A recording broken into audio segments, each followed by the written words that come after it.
നെയ്യപ്പം പോലത്തെ ഒരു പലഹാരമാണ് റെഡിയാക്കിയിട്ട് എടുക്കുന്നത്. ഇത് റെഡിയാക്കാൻ വേണ്ടിയിട്ട് ഏത്തപ്പഴം തന്നെ വേണമെന്നില്ല കേട്ടോ. ഇപ്പോൾ നിങ്ങളുടെ ഏത്തപ്പഴം ഉണ്ടെന്ന് വെച്ചിട്ടുണ്ടെങ്കിൽ ഏത്തപ്പഴം വെച്ചിട്ടുണ്ടാക്കുക. അപ്പോൾ ഏത്തപ്പഴത്തിൻ്റെ പ്രത്യേക ഒരു ടേസ്റ്റ് ഉണ്ട്. ഇപ്പോൾ ഏത്തപ്പഴം ഇല്ലാന്ന് വെച്ചിട്ടുണ്ടെങ്കിൽ വേറെ ഏത് ടൈപ്പ് പഴം വെച്ചിട്ടും ഇതേപോലെ തന്നെ നിങ്ങൾക്ക് റെഡിയാക്കിയിട്ട് എടുക്കാം. റെഡിയാക്കിയിട്ട് എടുക്കാൻ വേണ്ടിയിട്ട് വലിയ പാടൊന്നുമില്ല. ജസ്റ്റ് അരിയും പിന്നെ ഏത്തപ്പഴം കൂടിയിട്ട് മിക്സിയിലിട്ടിട്ട് ജസ്റ്റ് ഒന്ന് അരച്ചിട്ട് എടുക്കുക. അരച്ച വഴിക്ക് നമുക്ക് മാവ് കോരി ഒഴിച്ചിട്ട് അപ്പം ചുട്ടിട്ട് ഇടുക. അപ്പോൾ നിങ്ങൾ ട്രൈ ചെയ്ത് നോക്കാം. ട്രൈ ചെയ്ത് നോക്കിയിട്ട് ഫീഡ്ബാക്ക് പറയാൻ വേണ്ടിയിട്ട് മറക്കരുത്. പിന്നെ ഞാൻ ഈ പക്ഷേ ഞാൻ നാട്ടിൽ പോയി കഴിഞ്ഞപ്പോൾ നാട്ടിൽ വെച്ചിട്ട് ഞാനൊരു പഴത്തിൻ്റെ ജാമിൻ്റെ ഒരു വീഡിയോ ഞാൻ അപ്ലോഡ് ചെയ്തിട്ടുണ്ടായിരുന്നു. നിങ്ങൾ കുറേ പേരൊക്കെ ട്രൈ ചെയ്ത് നോക്കിയിട്ട് നല്ല ടേസ്റ്റ് ഉണ്ടായിരുന്നു പറഞ്ഞു. ആ ജാമിൻ്റെ കളർ തന്നെയാണ്, കളർ കാണാൻ വേണ്ടിയിട്ട് നല്ല ഭംഗിയാണ്. അപ്പോൾ കഴിഞ്ഞ ദിവസം എനിക്ക് ഒരു മെസ്സേജ് വന്നിട്ടുണ്ടായിരുന്നു. ഇതിന് മുമ്പ് വേറെ 2-3 പേര് മെസ്സേജ് അയച്ചിട്ടുണ്ടായിരുന്നു. അവർ അതേപോലെ പഴം വെച്ചിട്ടുണ്ടാക്കിയിട്ട് ആ കളർ കിട്ടിയില്ലെന്ന്. പക്ഷെ ആ കളർ കിട്ടണമെന്ന് വെച്ചിട്ടുണ്ടെങ്കിൽ ഞാൻ അതിലേക്ക് ചേർത്തേക്കുന്നത് ഞങ്ങളുടെ സൈഡിലേക്കും ചെറുപഴം അല്ലെങ്കിൽ പാളയം കുടപ്പഴം എന്ന് പറയും. നമ്മൾ ഉണ്ണിയപ്പൊക്കെ ഉണ്ടാക്കുന്നത് ചേർക്കില്ലേ, ആ പഴത്തിന് ചില സ്ഥലത്ത് മൈസൂർ പഴം എന്നും പറയും. അപ്പൊ ആ പഴം വെച്ചിട്ട് ഉണ്ടാക്കിയാൽ മാത്രമേ ആ ജാമിൻ്റെ അതിനകത്ത് കാണുന്ന കളർ കിട്ടുള്ളൂ കേട്ടോ. വേറെ ഏതെങ്കിലും പഴം വെച്ചിട്ടുണ്ടെന്ന് വെച്ചിട്ടുണ്ടെങ്കിൽ ആ കളർ വരില്ല. അപ്പോൾ നിങ്ങൾ ട്രൈ ചെയ്ത് നോക്കാത്തവരുണ്ടെന്ന് വെച്ചിട്ടുണ്ടെങ്കിൽ ആ ജാമ് ട്രൈ ചെയ്ത് നോക്കാൻ വേണ്ടിയിട്ട് മറക്കരുത്. അതിൻ്റെ കളർ കാണുമ്പോൾ തന്നെ നമുക്ക് കഴിക്കാൻ വേണ്ടിയിട്ട് തോന്നും. നല്ല ഭംഗി അതിൻ്റെ കളർ കാണാൻ വേണ്ടിയിട്ട്. അപ്പോൾ അതും നിങ്ങൾ ട്രൈ ചെയ്ത് നോക്കാൻ വേണ്ടിയിട്ട് മറക്കരുത്. അപ്പോൾ ഈ നമുക്ക് ഒട്ടും സമയം കളയണ്ട, നമ്മുടെ അപ്പം റെഡിയാക്കിയിട്ട് എടുക്കാം. ഈ നമ്മുടെ അപ്പം റെഡിയാക്കാൻ വേണ്ട സാധനങ്ങൾ എന്തൊക്കെയാന്ന് നോക്കാം. അപ്പം ഞാനിവിടെ 1 കപ്പ് പച്ചരി എടുത്തിട്ടുണ്ട്. പച്ചരി എടുക്കുമ്പോൾ ഏത് ടൈപ്പ് പച്ചരി ആയിരുന്നാലും കുഴപ്പമില്ല.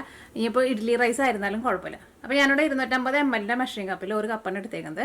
മെഷറിംഗ് കപ്പ് തന്നെ വേണമെന്ന് നിർബന്ധമില്ല കേട്ടോ. നമ്മൾ ചായ കുടിക്കുന്ന ഗ്ലാസ്സിലായിരുന്നാലും 1 ഗ്ലാസ് പച്ചരി എടുക്കുക. എന്നിട്ട് പച്ചരി നന്നായിട്ട് കഴുകിയിട്ട് ഒരു 2 മണിക്കൂർ വെള്ളത്തിൽ കുതിരാൻ വേണ്ടിയിട്ട് വയ്ക്കുക. അപ്പോഴായിരിക്കുമല്ലോ നമ്മുടെ അരി നല്ല സോഫ്റ്റായിട്ട് വരാം. എന്നാൽ മാത്രമേ മിക്സിയിലിടുമ്പോൾ ശരിക്കും അറിഞ്ഞിട്ടുള്ളൂ. നിങ്ങൾക്ക് എല്ലാവർക്കും അറിയായിരിക്കും. അപ്പോൾ ഞാനങ്ങനെ 2 മണിക്കൂർ പച്ചരി ഇവിടെ കുതിർത്തി വെച്ചിട്ടുണ്ട്. ഇതിലേക്ക് വേണ്ടത് ഏത്തപ്പഴമാണ് വേണ്ടത്. അപ്പോൾ ഞാനിവിടെ എടുത്തേക്കുന്നത് അതേപോലത്തെ ഒരു വലിയ ഏത്തപ്പഴമാണ്. അപ്പോൾ ഈ ഏത്തപ്പഴത്തിൻ്റെ പകുതി മതി കേട്ടോ. കൂടുതൽ ചേർത്തിട്ടുണ്ടെന്ന് വെച്ചിട്ടുണ്ടെങ്കിൽ നമ്മുടെ അപ്പം ഭയങ്കര സോഫ്റ്റായി പോകും. അപ്പോൾ ഇത്രയ്ക്ക് പഴം മതിയാവും 1 കപ്പ് അരിക്ക്. പിന്നെ മധുരത്തിന് വേണ്ടിയിട്ട് ഞാനിവിടെ ശർക്കര എടുത്തിട്ടുണ്ട്.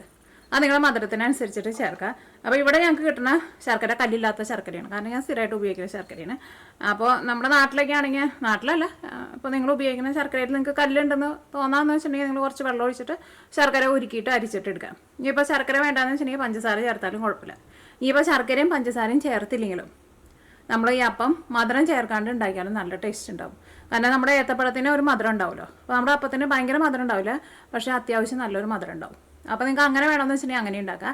ഞാൻ ഫസ്റ്റ് ഉണ്ടാക്കിയപ്പോൾ അങ്ങനെയാണ് ഉണ്ടാക്കിയിട്ടുണ്ടായിരുന്നത്. അപ്പോൾ അത് നല്ല രസമുണ്ട്. എനിക്ക് അതിന് കുറച്ചുകൂടി നല്ല ഇഷ്ടമായത്. ഭയങ്കര മധുരമൊന്നുമില്ല, ഏത്തപ്പഴത്തിൻ്റെ ഒരു മധുരമൊക്കെ ഉണ്ട്.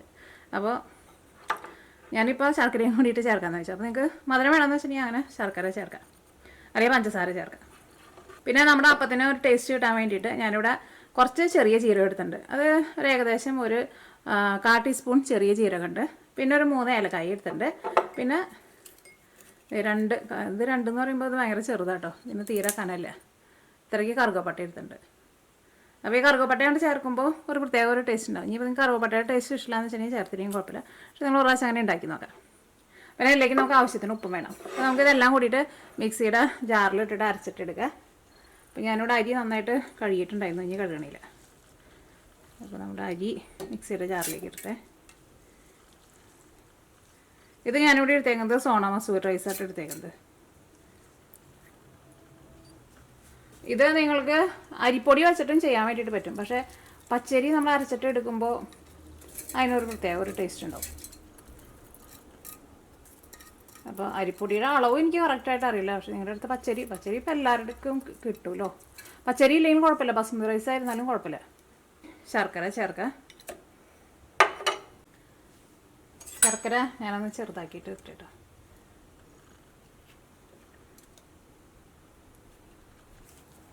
അപ്പോൾ ഇതിലേക്ക് നമുക്ക് ഇപ്പോൾ റോബസ്റ്റോടോ അല്ലെങ്കിൽ വേറെ ഏത് പഴം വെച്ചിട്ട് വേണമെങ്കിലും ഇതേപോലെ ചെയ്യാം കേട്ടോ.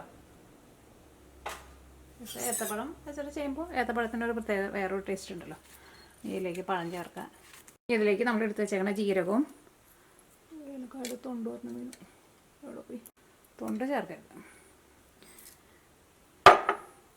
ഇതിലേക്ക് നമുക്ക് ആവശ്യത്തിന് വെള്ളം ഒഴിച്ചിട്ട് ഇത് നല്ല പേസ്റ്റ് പോലെ അരച്ചിട്ടെടുക്കുക.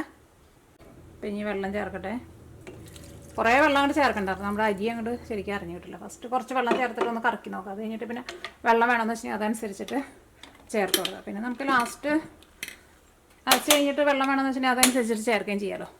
അപ്പോൾ നമ്മുടെ മാവ് ഇതേപോലെ ഇങ്ങനെ അരച്ചെടുത്തിട്ടുണ്ട്. ഭയങ്കര തിക്കായിട്ട് അരക്കരുത് കേട്ടോ. അപ്പോൾ നിങ്ങൾ വെള്ളം ഒഴിക്കുമ്പോൾ പ്രത്യേകം ശ്രദ്ധിക്കുക. വെള്ളം അങ്ങനെ കൂടിപ്പോയിട്ടുണ്ടെങ്കിൽ നമുക്ക് ഒന്നും ചെയ്യാൻ വേണ്ടിയിട്ട് പറ്റില്ല. കാരണം പച്ചരി അരച്ചിട്ട് എടുക്കാൻ വേണ്ടിയിട്ട് വളരെ കുറച്ച് വെള്ളം ആവശ്യമുള്ളൂ. മിക്സിയിൽ കിടക്കണാകുമ്പോൾ നമ്മൾ വിചാരിക്കും കുറേ ഉണ്ടെന്ന് വെച്ചിട്ട് കുറേ വെള്ളം ചേർക്കരുത്. വെള്ളം കുറഞ്ഞിട്ടുണ്ടെന്ന് വെച്ചിട്ടുണ്ടെങ്കിൽ നമുക്ക് പിന്നെ വെള്ളം ചേർക്കാമല്ലോ. പക്ഷേ വെള്ളം കൂടി പോയിട്ടുണ്ടെങ്കിൽ ഒന്നും ചെയ്യാൻ വേണ്ടിയിട്ട് പറ്റില്ല. അപ്പോൾ ഇനി ഇതിലേക്ക് നമുക്ക് ഉപ്പ് ചേർക്കാം. മധുരം ചേർക്കണമെന്നുണ്ടെങ്കിലും നിങ്ങൾ കുറച്ച് ഉപ്പും കൂടിയും ചേർക്കാം.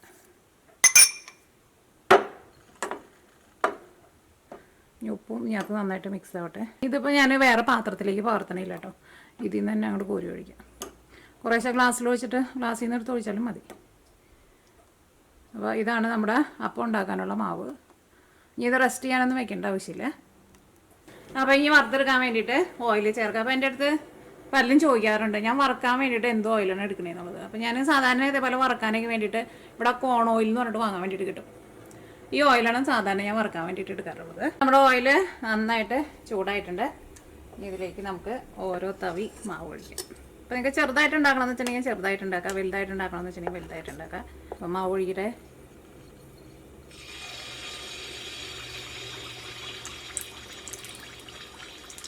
തീ കുറച്ച് വെക്കണ്ട കേട്ടോ. അത് നന്നായിട്ട് പൊന്തി വന്നു കഴിയുമ്പോൾ നമുക്ക് തീ ഒന്ന് കുറച്ച് വയ്ക്കാം. വലിയ പറഞ്ഞതൊക്കെയാണെന്ന് വെച്ചിട്ടുണ്ടെങ്കിൽ തീ പതുക്കൊന്ന് കുറച്ച് വയ്ക്കാം. എനിക്ക് ചിലപ്പോൾ കരിഞ്ഞു പോകും.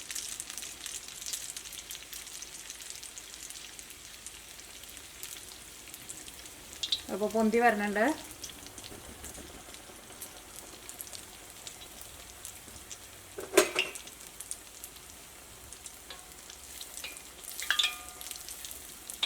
ഇപ്പോൾ നമ്മുടെ ആദ്യത്തെ ആയതുകൊണ്ട് ചൂട് ശരിയായിട്ടുണ്ടായിരുന്നില്ല എന്നാണ് അത്രയ്ക്ക് ഞങ്ങൾ പൊന്തിയില്ല. ഇതൊരു സൈഡ് മുരിഞ്ഞ് കഴിഞ്ഞ് കഴിയുമ്പോൾ നമുക്ക് മറ്റേ സൈഡും തിരിച്ചിടാം. ഈ ഒരുപാട് അങ്ങോട്ട് കൂട്ടി വയ്ക്കണ്ടേ. ഒന്ന് പൊന്തി വന്നു കഴിഞ്ഞ് കഴിയുമ്പോൾ പിന്നെ തീ ഒന്ന് പതുക്കെ കുറച്ച് വയ്ക്കാം. അപ്പോൾ ഞാനിവിടെ തീ പതുക്കെ ഒന്ന് കുറച്ച് വെച്ചിട്ടുണ്ട്. ഇനി നമുക്ക് രണ്ട് സൈഡ് നന്നായിട്ടൊന്ന് മൊരിച്ചിട്ട് എടുക്കുക. പിന്നെ പഴം എങ്ങാനും ഭയങ്കരമായിട്ട് കൂടുതൽ ചേർത്തിട്ടുണ്ടെന്ന് വെച്ചിട്ടുണ്ടെങ്കിൽ നമ്മുടെ അപ്പം പൊട്ടിപ്പോട്ടാ. അപ്പോൾ ഗ്യാസ് കൂടുമല്ലോ.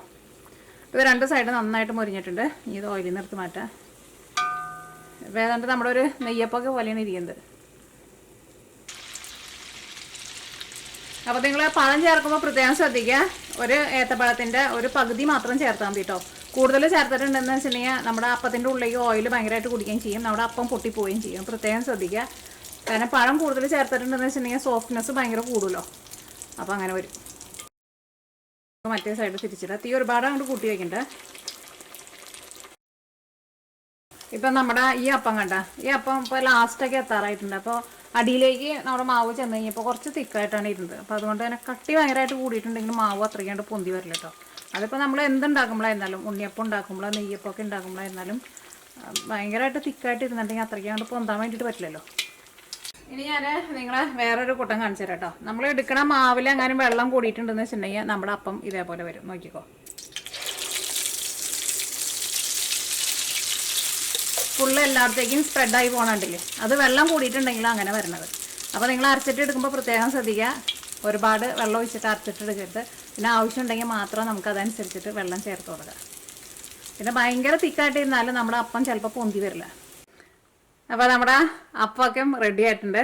ഞാൻ അപ്പം നമുക്കൊന്ന് തുറന്ന് നോക്കാം. അപ്പോൾ നമുക്ക് ഇത്രയ്ക്ക് മാവ് വെച്ചിട്ട് ഇതേപോലത്തെ ഒരു 12 അപ്പമോട്ടം ഉണ്ടാക്കാൻ വേണ്ടിയിട്ട് പറ്റുക. ഈ അപ്പം എന്ന് വെച്ചിട്ടുണ്ടെങ്കിൽ നല്ല സോഫ്റ്റ് ആയിട്ടാണ് ഇരിക്കുന്നത്. അപ്പോൾ പഴം എങ്ങാനും കൂടുതൽ ചേർത്തിട്ടുണ്ടെങ്കിൽ അപ്പത്തിൻ്റെ സെൻറ്ററിലൊക്കെ പൊട്ടിപ്പോവും. വെള്ളം എങ്ങാനും കൂടുതൽ ചേർത്തിട്ടുണ്ടെങ്കിൽ നിങ്ങൾ കാണിച്ചു തന്നില്ലേ ലാസ്റ്റ്, മൊത്തം എല്ലായിടത്തേക്കും സ്പ്രെഡായി പോവും. പിന്നെ ഭയങ്കര തിക്കായിട്ട് ഇരിക്കുകയെന്ന് വെച്ചിട്ടുണ്ടെങ്കിൽ നമ്മുടെ ഈ മാവ് ഒഴിക്കുമ്പോൾ അതങ്ങോട്ട് ശരിക്കാണ്ട് പൊന്തി വരില്ല.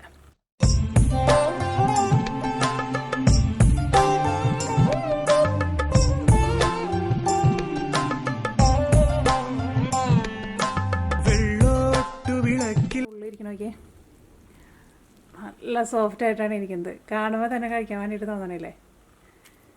ഞാൻ ഒന്ന് കഴിച്ചോട്ടേടാ.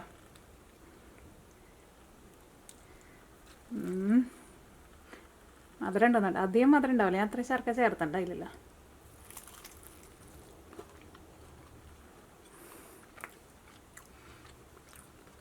അധികം മധുരമൊന്നും കേട്ടോ.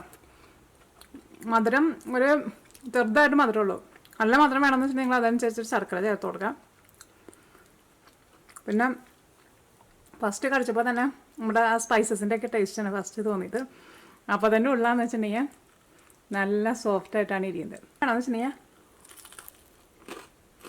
അതനുസരിച്ച് ചേർക്കാം. സൈഡൊക്കെ നന്നായിട്ട് മുരിഞ്ഞിട്ടുണ്ട്.